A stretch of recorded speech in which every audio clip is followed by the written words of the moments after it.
All my niggas, they gangbang, and all they niggas do the same thing. Counting money, living insane. Steady mobbing, let my flag hang. Told them I'm ready, I'm ready. I'm throwing a monster like Randy. I know that these niggas can't stand me, but the automatic come in handy. Yo, you already know who it is. You already know what it is. It's ATM Wavy, aka Mr. Oh my God. And this is Wavy's World. Salute to all the surfers for helping to make Wavy's World go around. So today what we're gonna talk about real quick is the potential for World War III. Is it real or is it not?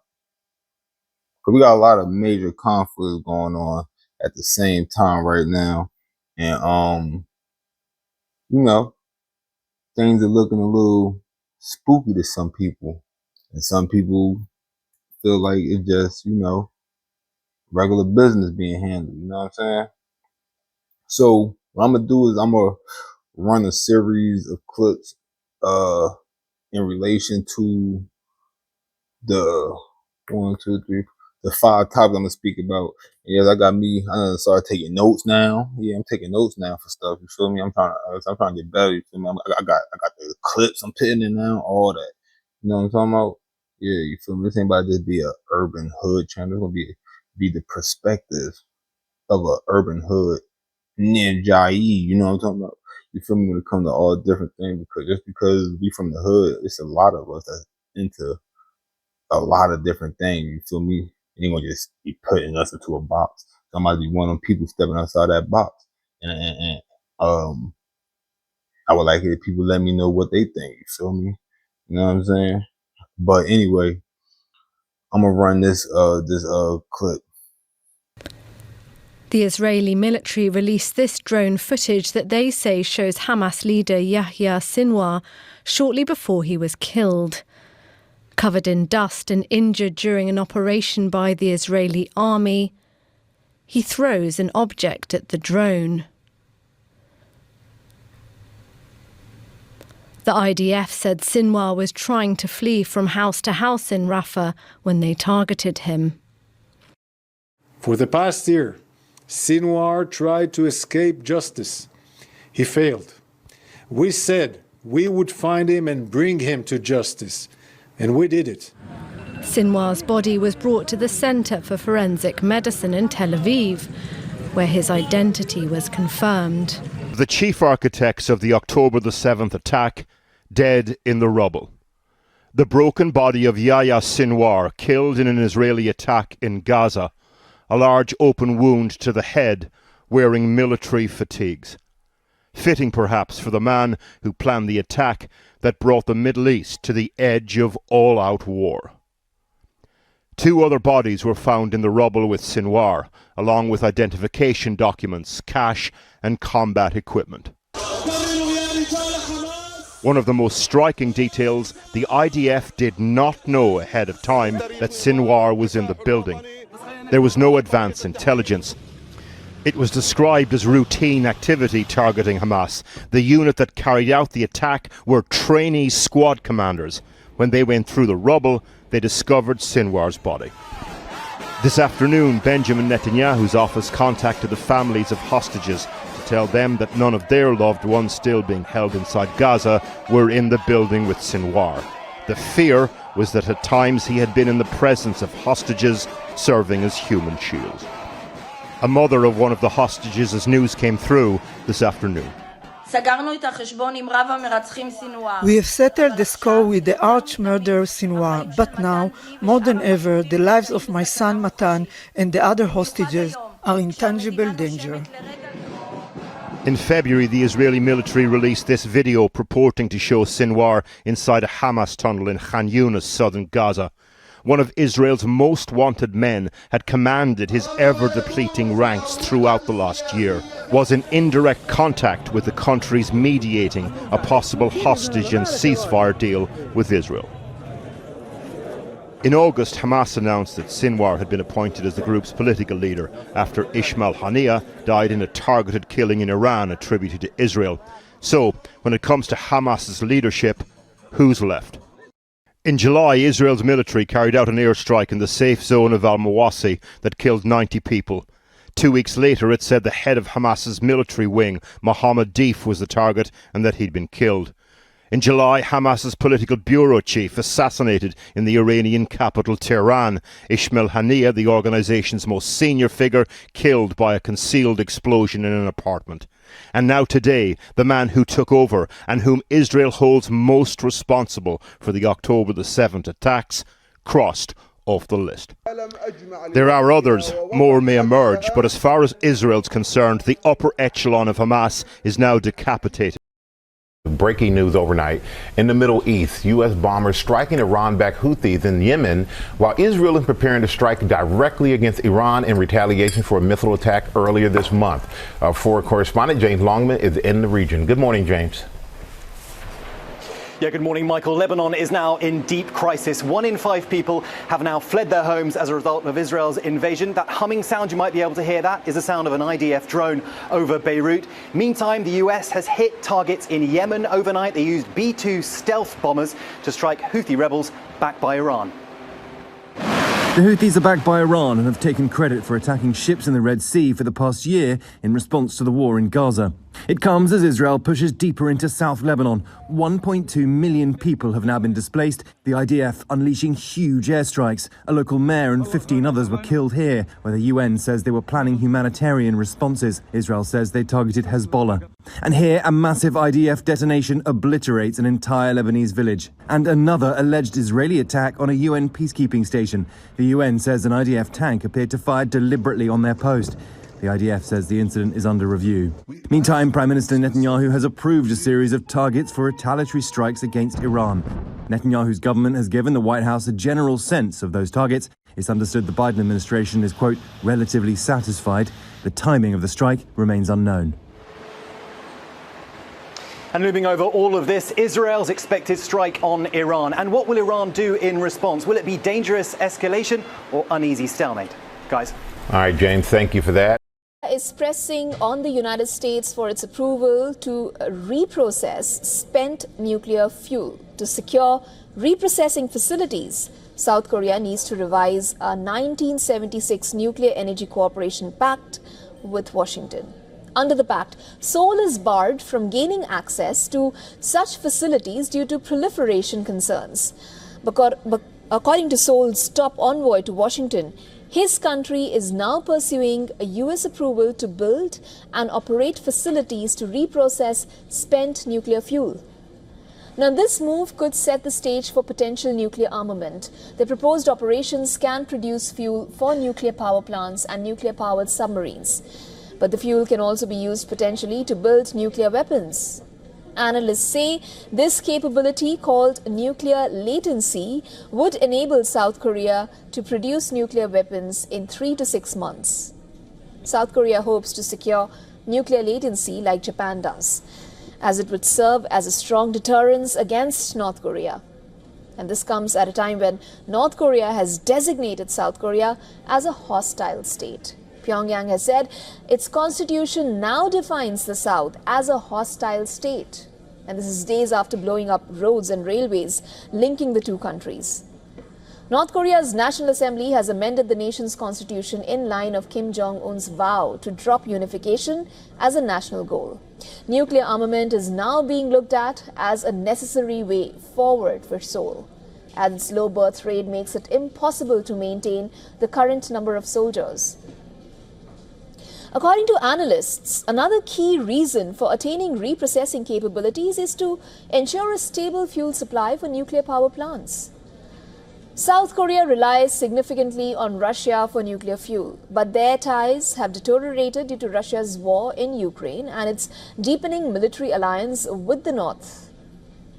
Now to another conflict, that is the war between Ukraine and Russia. Ukrainian President Volodymyr Zelensky is in Brussels today for a series of meetings touting his new victory plan to end Russia's war. Earlier today, Zelensky attended a European Union leaders summit where he demanded more long-range missiles and permission to use them against targets inside Russia, saying that his plan would create, quote, peace through threats. Zelensky attempted to turn up the pressure, claiming to have intelligence that North Korea has already sent troops to join Russia's war and is preparing to deploy thousands more. So we know about 10,000 soldiers of North Korea that they are preparing to send fight against us. Because Iran, they gave, drones, licenses to produce these drones and missiles. Yes, but not people, not officially, yes? And here we see this first step in this war, and this is the first step to a world war. Of course, it's understandable. Moving on, Chinese government has said it will never commit to renouncing the use of force over Taiwan. This after a visit by Chinese President Xi Jinping to Dongshan Island, which lies in China's Fujian province that faces Taiwan, and where in 1953 China defeated an invasion attempt by Taiwan-based military. According to Chinese state media, Xi was on the island to learn about efforts to revitalize the countryside. Reports said he urged officials from Fujian to promote cross-strait culture exchanges and enhance the ethnic, cultural and national identity of Taiwan compatriots. This amid Chinese People's Army holding military drills named Joint Sword 2024B in the Taiwan Strait and surrounding areas, which were described as a stern warning to advocate any kind of Taiwan independence. The drills involved all wings of the army and were designed to simulate attacking Taiwan by land, sea and air. The drills were announced exactly 4 days after Taiwanese President Lai Ching-te, in a speech on National Day, said China has no right to represent the island. He emphasized that the two sides of the Taiwan Strait are not subordinate to one another.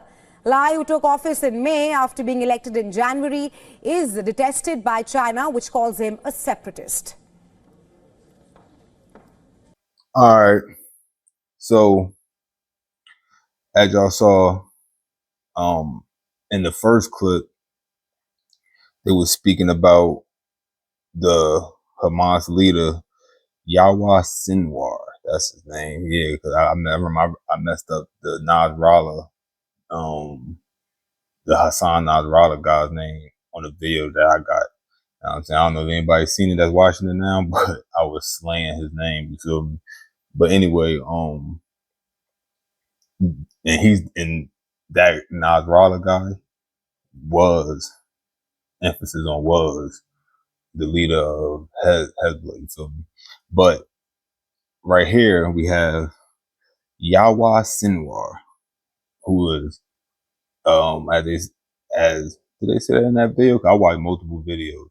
I'm not sure that could they have said that. But anyway, he was evicted, removed from his position. I'm trying to say the certain words because I know YouTube be on it. You know what I'm saying? But he was removed in the Rafah area. You know what I'm saying? The Rafah area of the Gaza Strip. You know what I'm saying? So, what do that mean? Really, I don't even know what that means because they don't even have a clear understanding as far as our allies. They don't know who's the obvious next runner-up or anything. Unlike the Hassan Nasrallah character, they had multiple people ready to take his spot. They all got evicted, you know what I'm saying? But yeah, they don't even know who's gonna take Yahya Sinwar's position, you feel me? So alright, we have that. And then on the next video, US hit a few Houthi targets, you know what I'm saying? In Northern Lemon. I was about to say Northern Lemon. Oh snap! I'm about to say Northern Lemon. That shit like get sour. Ooh. We're not in Northern Yemen. You know what I'm saying? In Northern Yemen, you feel me? The U.S. was dropping bombs on them. You know what I'm saying? You feel me? Bombs on them. You know what I'm talking about? And also, Israel approved targets for that retaliation against Iran that they promised them when Iran decided to retaliate on behalf of Hassan Nasrallah being evicted. You know what I'm saying? So when the Hezbollah leader got evicted, Iran retaliated on behalf of them, you know. And now Israel told them that they retaliated was going to happen. They did it, so now they say, all right, we told y'all. So he approved targets. We don't know what them targets are yet, but apparently he submitted to the U.S. and the U.S. approved. Yeah, only you can strike them targets. You know what I'm saying? Only you. You know what I'm saying? You feel me? So that boy netting Yahoo. You feel me? He about to do his ones and twos. I mean, I ain't gonna lie, this dude been doing his ones and twos. Y'all gotta give it to him. You feel me? You gotta give it to him. Like Israel been keeping it real for real. like you know what I'm saying? Like they've been bringing the pain. Like and it's like it's not even like the bottom of the totem pole people. They out here really hitting the big dogs. You know what I'm saying? When they really hitting the big dogs. You know what I'm talking about? Like so, yo. Salute to them, you feel me? All right, so now after that, you know, there's been tension built up with North Korea, South Korea. Apparently this wasn't in that clip, but y'all don't know this was already started because South Korea decided to send a balloon over to North Korea for like no random reason. Like recently this happened, and that pissed them off because you know it's the inside of the balloon contain things that are considered contraband. You feel me? In North Korea, you feel me? So I gotta stop saying you feel me so much. My wife told me that. Like I was you say you feel me, like I'm sorry, y'all. Like I kind of got like social anxiety, even though I don't see you. It's like still,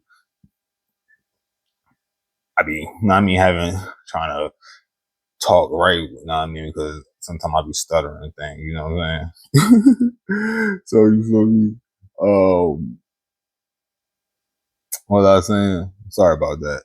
But oh yeah, so it was started like I said, because South Korea, which are allied to the United States, they're pro-Western, and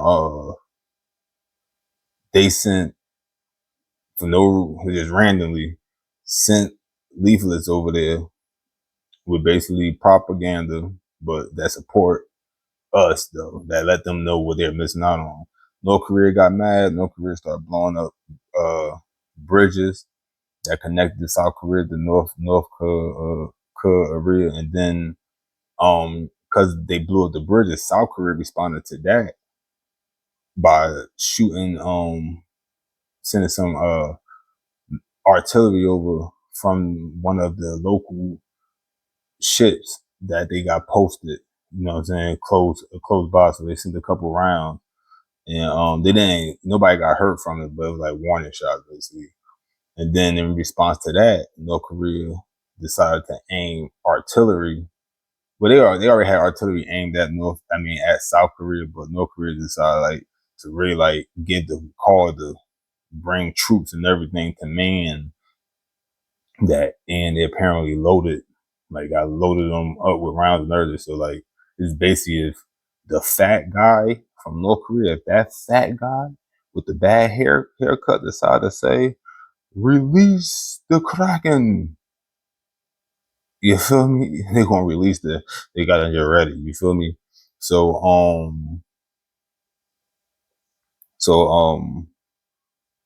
now South Korea is requesting that the U.S. allow them to use some of their nuclear fuel to basically make nuclear weapons, and that could be used as a possible deterrent to North Korea from trying to push even farther, because North Korea is a nuclear armed nation.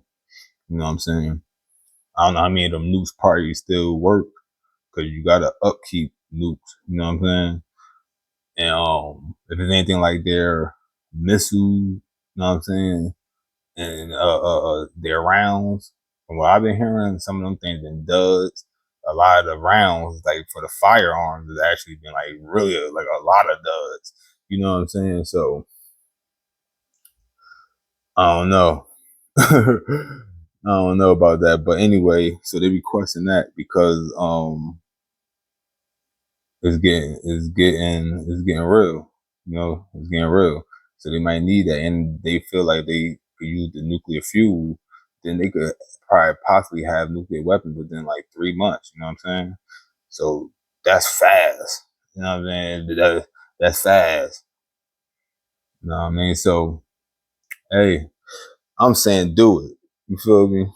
I'm saying do it because North Korea, you know what I'm saying, that's a volatile nation.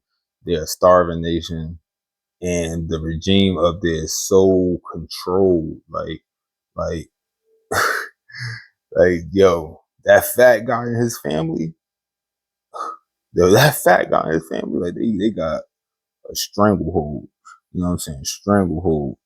So I don't know. So the next video spoke on North Korea. It was President Zelensky speaking about the fact that there's North Koreans helping the Russians fight against Ukraine, and there's about 10,000 of them, right? So, that's of course not good.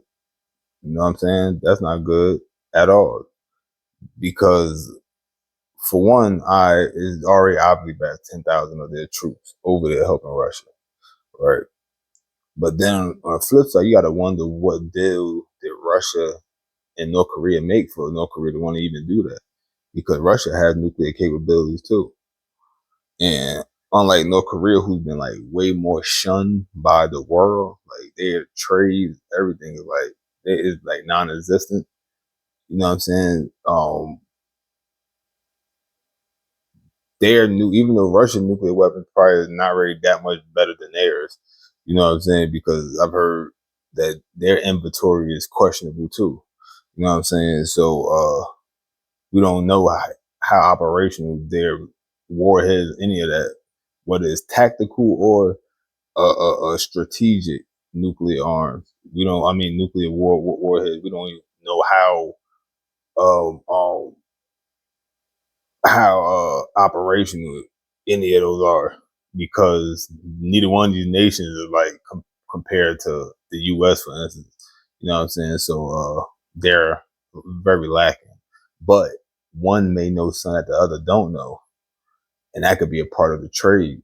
You know what I'm saying? They trading schematics. You know what I'm saying? Blueprints, all these type of things. You know what I'm saying? And we don't need two radical nations, especially North Korea, communicating back and forth about anything relating to nuclear, anything with the word nuclear. We need them to stay clear of the nuclear. You know what I'm saying? Them conversations don't need to happen. So, we have that, and like Zelensky said, these are the type of things that definitely spark a world war. So, last we had the China and Taiwan situation. So China ran some drills, right, that was simulating an attack on Taiwan, right? Now they told they let it be known to, Taiwan, the US, everything, that they were gonna be running these drills, these war games as they call it. And all right, cool, boom. So they did it. And these war games take place very close to Taiwan. You know what I'm saying? I believe it's within the Taiwan Strait anyway. But still it's very close to them anyway. Like they could see their ship from the shore. see the Chinese ships from the shore. I just want to specify that. I gotta get better at doing that too. I'm learning on that. But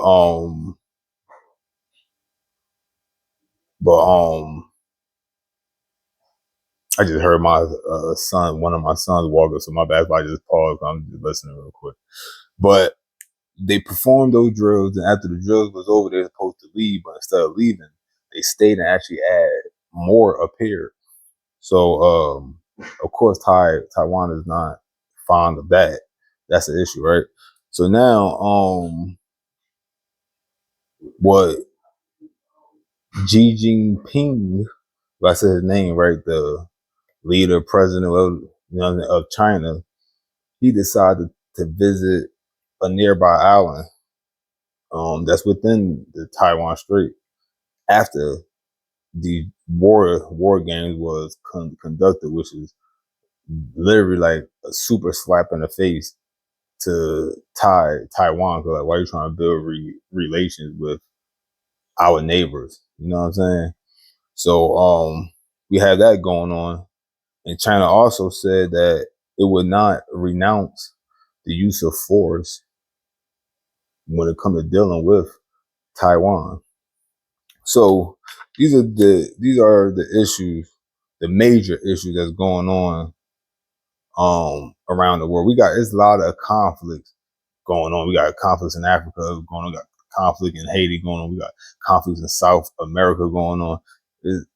In Mexico going on. You know, like we have conflict, but none of the other conflicts, not to minimize, but on a world war, when we speak in world war, them conflicts not capable of sparking that.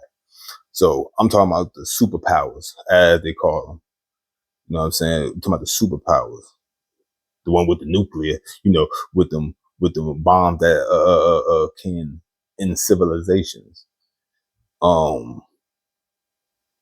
There's a lot going on, y'all. So just to break it on down for y'all, right now we have Russia and Ukraine who currently at war. They're at war, right? Then you have North Korea who's helping Russia go to war with Ukraine, right?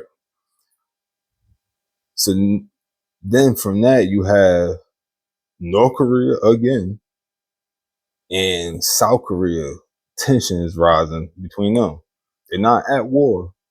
They doing a little tit for tat thing that they usually do, but things are a little bit more escalatory right now. So we got that going on.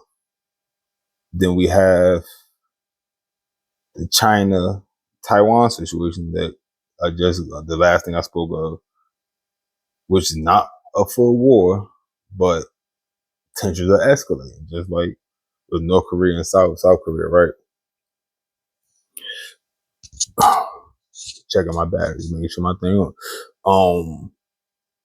And then last but not least, you have Israel, who's actually dealing with three things at one time. I call it the Triple H, like the wrestler from WWE. That's what I call it, because Israel have a active. I'm not sure if it's considered war, like they declare war, but they might as well. They didn't invade South Lebanon, but Israel and Hezbollah in South Lebanon, they got that issue, which they took out their main leader. Boom. So Hezbollah main leader gone. Then you have Israel and Hamas, which is in the Gaza Strip, which that might would be a freaking war. You know, they haven't declared war. Yeah, leaders are dropping. You know what I'm saying? So everyone look at that, but you got Hamas that's in the Gaza Strip. They took out their leader today. Let me double check my yeah, that happened today, actually. And so then you have the Houthis in North Yemen. Now, I don't know if I don't know if I don't think a main leader of the Houthis. I had to look to that, but they ain't mentioned nothing about the Houthis besides the targets that the U.S. struck. You know what I'm saying? So you got Israel, which had the U.S. also, but everything had the U.S. touch on it. That when it comes down to these conflicts, you know what I'm saying? The U.S. touches on all of it. Right now, the U.S. is being stretched thin, and that could be a problem too. That might be a strategic one. They might all these our opposition, North Korea, Russia, China, the Triple H's, which is Hezbollah, Houthis, and Hamas. For all we know, they might. And Iran is in that. Can't forget them because all the Triple H, they all are proxies of Iran. So Iran is in that. So they might all be talking in the background, having things spark it all around the same time simultaneously to stretch the U.S. thin to where the U.S. not gonna be able to be Captain Saber, Saber for everybody. So things are crazy. So yeah, it's a lot of major things brewing right now. And me personally, to answer that, are we on the brink of World War III or not? I'm leaning more so to the likelihood that we are. I'm leaning more so toward that. I could get deeper in that, but I won't make the deal too long on reasons why it could possibly be leaning to it, but also the reason why it might not. But that's going to be too much to do. That's going to be too much to do. Hold on, I'm going to call. Hopefully, stop my video. Oh, it's still going. All right, that's good. No interruption. But oh, so yeah, that would make a long video, and the video already long. So yeah, so y'all let me know what y'all think. I was a little animated, but certain things I don't act too comedic or too animated when it's something real serious. I might throw a little something in there, but I know people that might see this might be a little touchy. You might feel like I'm making a mockery or something like that. And don't get twisted, I'm pro-Western. I don't care what you say in the comments, but I stand where I stand at. You know what I'm saying? you stand where I stand. You feel me? You feel me? So that's that. Hopefully we don't go into no World War III situation, but that's gonna be wild. And the economy already taking hits because of the conflict that's going on right now. You'll be surprised if you're not in tune. You get in tune. But you already know, man. There's been another one. It is who it is, and this is what it is. And who it is ATN Wavy, aka Mr. Oh My God. And what it is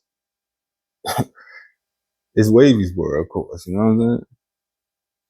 And that Wavy's word, we always gotta salute the surfers for staying on that high tide. Don't fall off that board. You're gonna sink if you can't swim.